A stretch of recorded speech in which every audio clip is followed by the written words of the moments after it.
this indictment is true, if what it says is actually the case, President Trump was incredibly reckless with our national security. More than that, I'm a military spouse. My husband's about to deploy this weekend. This puts all of our military men and women in danger if you are going to talk about what our military is capable of or how we would go about invading or doing something with one of our enemies. Welcome back to America Decides. That was GOP presidential candidate Nikki Haley criticizing former President Trump's indictment. Other GOP candidates on the campaign trail are also weighing in. CBS News senior White House and political correspondent Ed O'Keefe joins me now. And Ed, just want to get your thoughts on Haley's characterization that she thinks the former president was reckless. She seems to be going there now and being far more critical and outspoken in her concerns about this, pointing out, as we've known for a few weeks, that her husband is indeed deploying this weekend with the South Carolina National Guard, but trying to put herself at distance from him now that the content of the accusations is out there. We should point out, however, before she says that in that interview, she does what just about every other Republican presidential candidate has done in recent days, and that is either revive or start their own criticisms about how the Justice Department and the FBI writ large have been investigating the former president. What do you think is the strategy behind that? The Republican base simply thinks that they're being unfair to the former president and that they have aggressively targeted the Republican frontrunner, former president, more so than President Biden or Hillary Clinton, as you just heard in your conversation with Congresswoman Mace.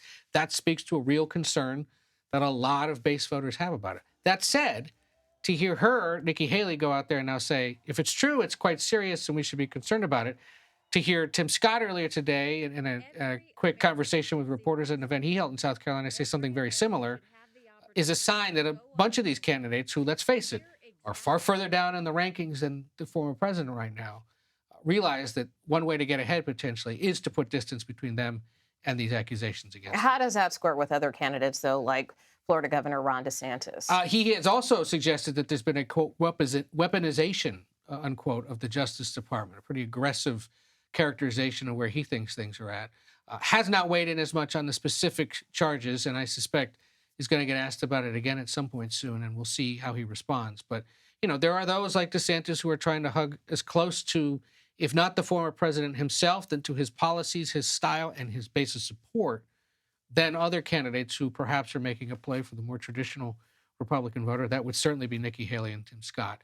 And they understand that there's a big segment of the party, or people who at least have associated with it in the past, who believe that what they're seeing here in this indictment is pretty serious. And what about President Biden and Democrats and their reaction? I mean, I know the president has been reticent to weigh in on this, but given what you just said in terms of the characterization of the Justice Department, I mean, how can he keep his distance without looking like his Justice Department is involved? I mean, how does he straddle that line? Keep his head down and keep away from anything that would suggest he's involved or monitoring it in any way. Refused to say last Friday when he was Thursday at two different events it was Friday, he was asked twice during stops in North Carolina whether he had any comment on it, whether he talked to the Attorney General. He said no comment. Today in the briefing, but is that enough? Well, no, well, we don't know. But what they have said since day one, what he said as a candidate was, I'm not going to weigh in on specific cases at the Justice Department. I'm not going to do anything that would suggest politicization of federal prosecutions. And so he's avoided bringing it up himself. When asked, we'll see how he comments. But even today at the briefing, they wouldn't say whether he's read the indictment at the suggestion of the special counsel, Jack Smith, who has told all Americans they should read the indictment for themselves. And do you think those concerns will stand out more if Biden ends up opposing someone other than Trump? We'll see. Who is it and how aggressively do they potentially raise the issue of, as they call it, the weaponization or the politicization of the Justice Department and the FBI. Remember, DeSantis and others have said that FBI's top leadership has to be cleaned out. In her statements today, Haley was suggesting that the entire federal justice system has to be reconsidered. I mean, those are pretty aggressive stances to take, but it speaks to the anger that a lot of voters, or at least the skepticism that a lot of Americans have about how the Justice Department and the FBI are being run.